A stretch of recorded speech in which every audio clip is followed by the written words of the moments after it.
So hello friends, welcome back to my YouTube channel medical health गुरु।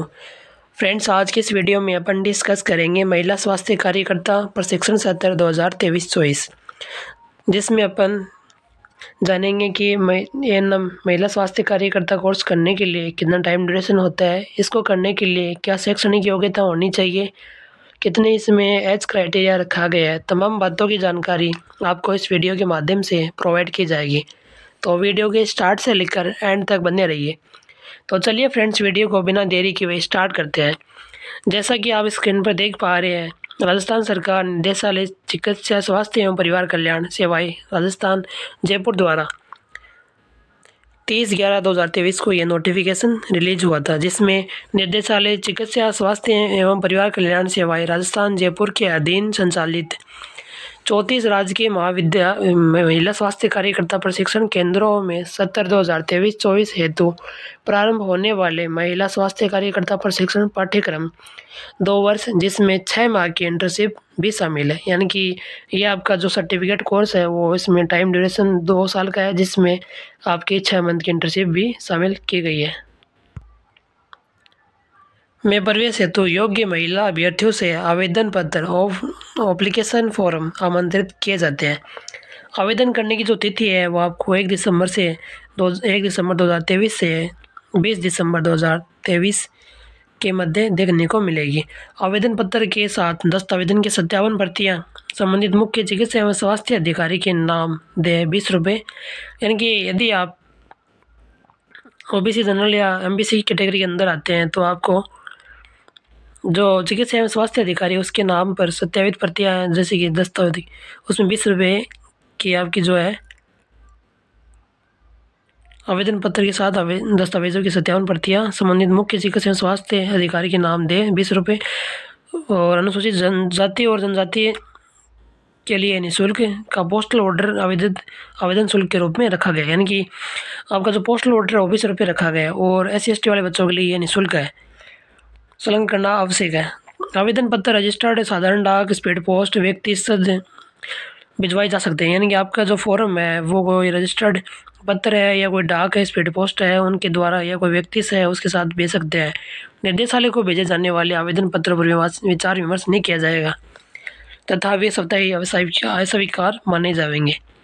शैक्षणिक योग्यता की अपन बात करें तो महिला स्वास्थ्य कार्यकर्ता की शैक्षणिक योग्यता माध्यमिक शिक्षा बोर्ड राजस्थान अजमेर एवं अजमेर बोर्ड द्वारा जारी अनुदेशिका के अनुसार अन्य मान्यता प्राप्त बोर्डों की इसके समकक्ष सीनियर सेकेंडरी परीक्षा नई स्कीम 10+2 उत्तीर्ण होना अनिवार्य है। माध्यमिक शिक्षा बोर्ड राजस्थान अजमेर के दिनांक पत्रांक मान्यता 1045 दिनांक 5/7/11 एवं पत्रांक 2042 दिनांक 17/11/2011 के क्रम में राजस्थान राज्य सरकार की ID संख्या 586 दिनांक 18/7/2015 के अनुमोदन अनुसार जामिया उर्दू अलीगढ़ बोर्ड में से उत्तीर्ण अभ्यर्थियों को इस प्रशिक्षण की प्रवेश प्रक्रिया में शामिल नहीं किया जाएगा। यानी कि आप जो राजस्थान में जो फॉर्म भरने जा रहे हो, आप राजस्थान बोर्ड के जो अजमेर बोर्ड है उससे आप पास आउट होने चाहिए और आप 10+2 आपकी कंप्लीट होनी चाहिए। प्रशिक्षण अवधि की बात करें तो प्रशिक्षण अवधि की INC के नए सिलेबस छठा संस्करण 2012 के अनुरूप 2 वर्ष का है, जिसमें आपकी 18 माह जिसमें आपकी थ्योरिकल जो क्लिनिकल काम होता है वो, और 6 मंथ की इसमें इंटर्नशिप शामिल की गई है। प्रशिक्षण सत्र आरंभ होने की संभावित माह है वो आपको जनवरी 2024 बताई गई। यानी कि 2024 से पहले आपका जो प्रशिक्षण कार्यक्रम है वो स्टार्ट कर दिया जाएगा। आयु सीमा की अपन बात करें तो आयु सीमा 31/12/2023 यानी 31 दिसंबर 2023 को कम से कम जो आयु सीमा आपकी 17 साल होनी चाहिए, जबकि अधिकतम आयु सीमा आपकी 34 वर्ष हो सकती है। इसके अलावा अनुसूचित जाति और जनजाति वर्ग के जो कैंडिडेट है उनको 5 वर्ष की जो आपकी जो छूट है वो दी जाएगी। और ये छूट कब दी जाएगी, वो आपको जन्मतिथि के प्रमाण हेतु से सेकेंडरी परीक्षा उत्तीर्ण की अंक तालिका प्रमाण पत्र मान्य होगा। यानी कि आपकी जो 10वीं की मार्कशीट देखी जाएगी उसी के अकॉर्डिंग आपको एज रिलैक्सेशन आपको रिजर्वेशन के हिसाब से दिया जाएगा। आरक्षण की बात करें तो अन्य पिछड़ी जाति के उम्मीदवारों के लिए 21%, अनुसूचित जाति के लिए 16% एवं अनुसूचित जनजाति के लिए 12% आरक्षण देय होगा। और ये आरक्षण राजस्थान राज्य के आरक्षित वर्ग को ही नियमानुसार आरक्षण दे होगा। यानी कि आपके पास राजस्थान के यदि आप मूल निवासी हैं, आपके पास कोई प्रमाण प्रूफ है, तो ही आपको ये जो आरक्षण है वो आप इसका लाभ उठा पाएंगे।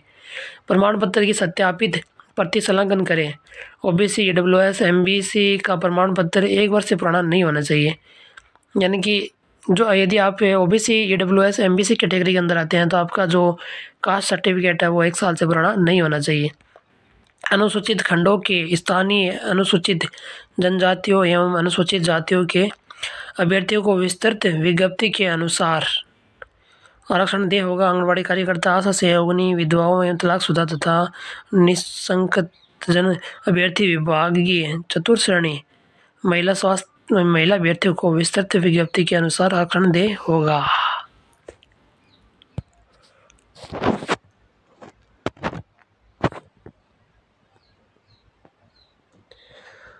नेक्स्ट अपन बात करें तो इसमें जो आपकी कार्मिक की जो पत्र क्रमांक दे रखे हैं वो F7 क्रमांक 2017 दिनांक 23/6/2019 के अनुसार जारी अधिसूचना दिनांक 13/2/2019 के अनुसार अति पिछड़ा वर्ग एमबीसी के लिए राज्य की ऐसी शैक्षणिक संस्थानों पाठ्यक्रम में जो विहित किए जाएं प्रवेश के लिए 5% आरक्षण दे होगा। एमबीसी का सक्षम अधिकारी द्वारा जारी प्रमाण पत्र वांछित दस्तावेजों के साथ संलग्न करना होगा और अन्यथा अभ्यर्थी को आवेदित श्रेणियों का लाभ दे नहीं होगा। उक्त अनुसूचित का अवलोकन कार्मिक विभाग की वेबसाइट पर करें। इसके अलावा 23/6/2019 एवं जारी सूचना क्रमांक 7 DPO दिनांक 12/19/2019 के अनुसार आर्थिक रूप से कमजोर ईडब्ल्यूएस के अभ्यर्थियों का 10% आरक्षण दे होगा। ईडब्ल्यूएस वर्ग की इसका सक्षम अधिकारी द्वारा जारी प्रमाण पत्र एवं वांछित दस्तावेजों के साथ संलग्न करना होगा, अन्यथा अभ्यर्थी को आवेदन श्रेणी का लाभ दे नहीं होगा। उस सूचना का अवलोकन कार्मिक की वेबसाइट पर करें। क्षैतिज जो आधार है वो हॉरिजॉन्टल की बात करें तो 5 वर्ष का जो कार्य अनुभव एवं निर्धारित योग्य 12वीं पास वाली आंगनबाड़ी कार्यकर्ता एवं 5 वर्ष का कार्य अनुभव प्रमाण पत्र संलग्न करना आवश्यक है एवं भाग से भरना आवश्यक है, जिसमें नियुक्ति प्रशासनिक अधिकारी में कार्यालय मोहर लगाकर प्रमाणित करना अनिवार्य है। अभ्यर्थी के लिए राज्य सरकार के पत्र योग्य क्रमांक दे रखे हैं उनके अनुसार 5% होगा।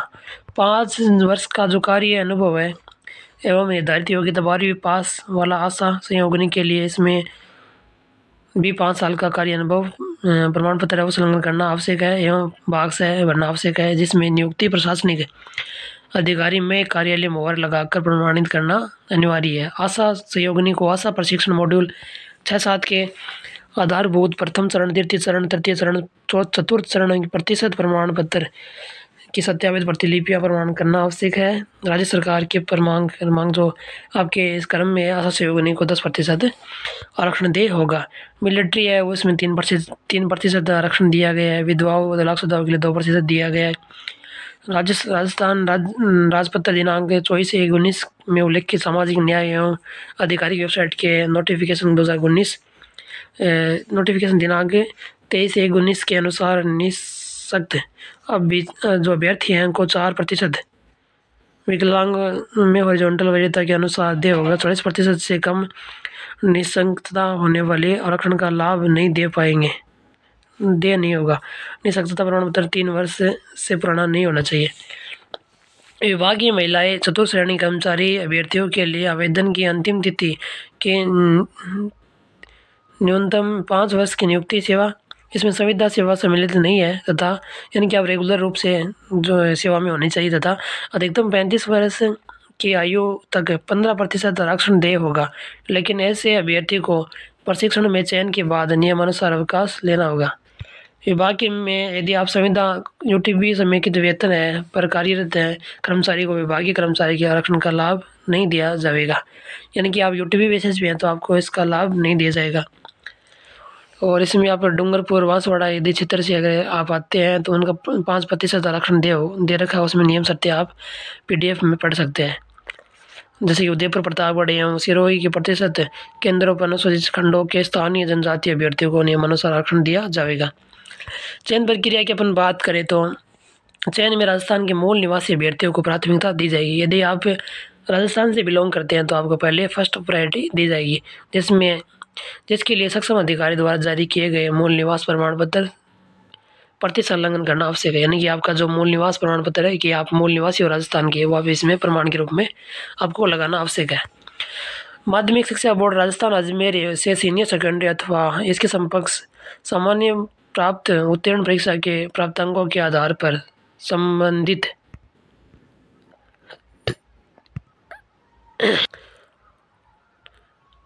मुख्य चिकित्सा एवं स्वास्थ्य अधिकारी द्वारा पूर्णतया मेरिट के आधार पर जिलेवार श्रेणीवार मेरिट सूचियां तैयार की जाएगी। संबंधित संयुक्त निदेशक जोन से प्रमाणित करवाई जाएगी। संयुक्त निदेशक जोन से प्रमाणित श्रेणीवार मेरिट सूचियां निदेशालय को भेजी जाएगी। तत्पश्चात निदेशालय के निदेशक के में आरक्षण की श्रेणीवार वरीयता के आधार पर चयन किया जाएगा। काउंसलिंग हेतु पृथक से तिथि निर्धारित कर इसकी सूचना दैनिक समाचार पत्र विभागीय वेबसाइट www.rajswasthya.nice.in पर उपलब्ध कराई जाएगी। यानी कि आपको इस साइट के अंदर आपको सब चीज़ें अवेलेबल मिल जाएगी। मेरिट सूची है वो चयन सूची मुख्य चिकित्सा एवं स्वास्थ्य अधिकारी कार्यालय एवं संबंधित जिला परिषद कार्यालय में उपस्थित रहेगी तथा चयनित अभ्यर्थी को पत्र द्वारा भी सूचित किया जाएगा। यानी कि आपका जो है अलॉटमेंट है वो पत्र के द्वारा भी घर पे आ सकता है। चयनित अभ्यर्थी को उनके चयन से संबंधित प्रशिक्षण केंद्र पर निर्धारित सीमा में अपने मूल दस्तावेज के साथ उपस्थित देना होना अनिवार्य, अन्यथा चयन आदेश साप्ताहिक नियत समझे जाएगी। यानी कि आपको जो काउंसलिंग होती है उस टाइम आपको स्वयं को उपस्थित होकर अपने जो डॉक्यूमेंट वेरिफिकेशन है वो करवाने हैं, अन्यथा आपका जो चयन है वो निरस्त कर दिया जाएगा। चयनित अभ्यर्थी के मूल दस्तावेज संबंधित प्रशिक्षण केंद्र प्रभारी के पास रहेंगे और उनका संबंधित बोर्ड संस्थान से सत्यापन हो जाने पर ही लौटाए जा सकेंगे। यदि सत्यापन के दौरान किसी अभ्यर्थी के कोई दस्तावेज फर्जी पाए जाएंगे तो तत्काल प्रशिक्षण से पृथक करते हुए ऐसे अभ्यर्थियों के विरुद्ध नियमानुसार कानूनी कार्रवाई की जाएगी। यदि कोई अभ्यर्थी चयन के समय गर्भवती पाई जाती है तो उसके आगामी बैच में बिना पुनः आवेदन किए प्रशिक्षण में सम्मिलित किया जाएगा। यदि कोई कैंडिडेट फीमेल कैंडिडेट गर्भवती पाई जाती है तो अगले बैच में उसको प्रायोरिटी दी जाएगी। बस अभ्यर्थी चयन की शेष शर्तों के अनुसार पूर्ण पात्रता रखी जाएगी। चयन के संबंध में प्रस्तुत प्रतिवेदन का निस्तारण इस निर्देश के निर्देशों के अधीनस्थ होगा। समस्त मुख्य चिकित्सा एवं स्वास्थ्य अधिकारी काउंसलिंग का समय प्रातः 9:30 बजे से 2 बजे तक का ही निर्धारित रखेंगे। स्थायी फंड की जो बात करें तो चयनित अभ्यर्थी को नियमानुसार स्थायी फंड दे होगा, यानी कि आपको स्थायी फंड भी मिलेगा। प्रशिक्षण के नियम, प्रशिक्षणार्थी की उपस्थिति की अनिवार्यता, अवकाश, पाठ्यक्रम एवं अन्य शर्तें जो समय पर राज्य सरकार इस निर्देशालय या राजस्थान नर्सिंग काउंसिल द्वारा निर्धारित की जाएगी की पालना करना अनिवार्य होगा, अन्यथा किसी भी विपरीत प्रभाव के लिए प्रशिक्षणार्थी स्वयं उत्तरदायी होगा। और आपका जो ये पत्रांक है वो जयपुर द्वारा रिलीज हो रखा है, जिसमें हम और देख सकते हो। अब नेक्स्ट अपन बात कर लेते हैं फ्रेंड्स आपके फॉर्म की जो फॉर्मेट के बारे में। तो जैसा कि आप स्क्रीन में देख पा रहे हैं ये आपका फॉर्म फॉर्मेट आपको देखने को मिलेगा।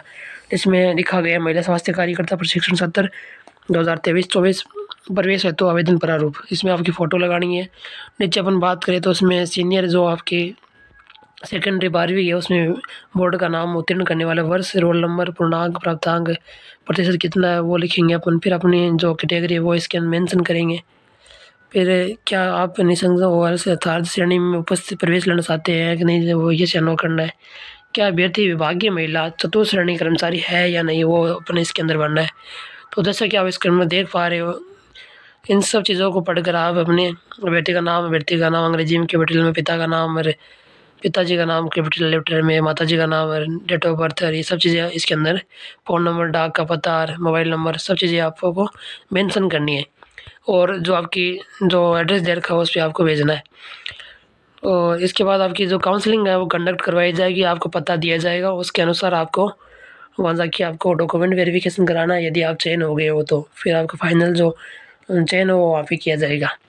और जो अपन सीटों की बात करें तो जे अजमेर उसमें 60 सीट, भीलवाड़ा की 45, टोंक की 45, नागौर की 45, बीकानेर की 60, चूरू की 45, गंगानगर की 45, हनुमानगढ़ की 45, भरतपुर की 60, धौलपुर की 45, करौली की 45, सवाई माधोपुर की 45, जयपुर प्रथम है उसकी 60 सीट है, अलवर की 45, दौसा की 45, सीकर की 45, झुंझुनू की 45, कोटा की 45 60, बूंदी की 45, बारा की 45, झालावाड़ की जो आपकी है वो 45 सीट रखी गई है।